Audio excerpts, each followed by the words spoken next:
It was just after 8 p.m. on October 29, 2012, that Hurricane Sandy roared into New Jersey, bringing rain, wind, storm surge, and leaving behind an estimated $36 billion in damages and 37 dead. As the anniversary approaches, I met with Governor Christie, who emerged from that crisis as a national figure, and asked him about his first time seeing the scope of the damage. I went to Belmar, New Jersey.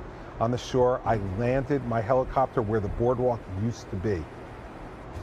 And when I landed, I said, "Where's the boardwalk?" And the state police helicopter pilot said, "It's gone." His wife, Mary Pat, joined us at the scene. Mrs. Christie, what was the first thing you saw when you came down here after Sandy? Oh, it was really the devastated people that, just didn't know where to turn. And the destruction of the boardwalk. It was really devastating to see it so physically changed. I think one time you said to me in the wake of the storm, we talked and you said, give us 5 years. Give us 5 years and we'll be back. Has that played out in your opinion? I would tell you, I think 85% of the recovery is done overall. On the business side of things, Moody's just came out this week saying that the shore counties are now completely back and they're more resilient now than they were before the storm. That's a business calculation you're talking about, but you know what's going to happen, and it's happened when you and I have talked before. As soon as I air this interview, there are going to be people who email me and call me and scream. So they're not in their homes. There's about 1,000 families left that way, starting off with 365,000 homes, down to 1,000.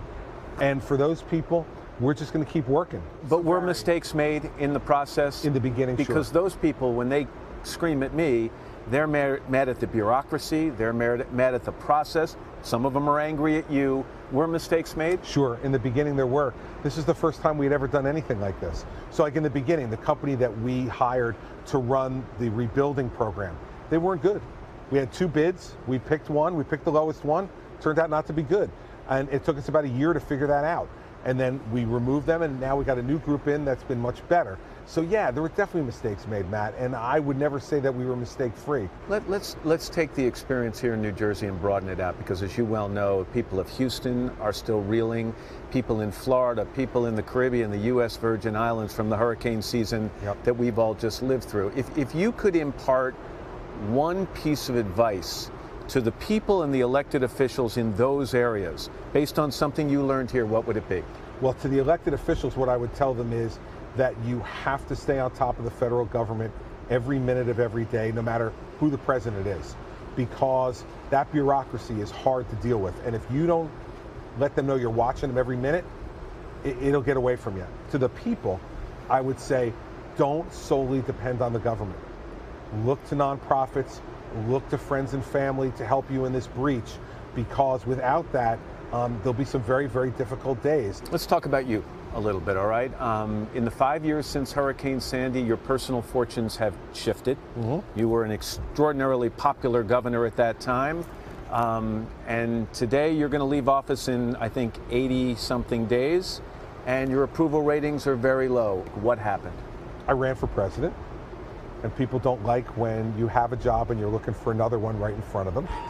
I endorsed Donald Trump, and that was incredibly unpopular in my state as a blue state.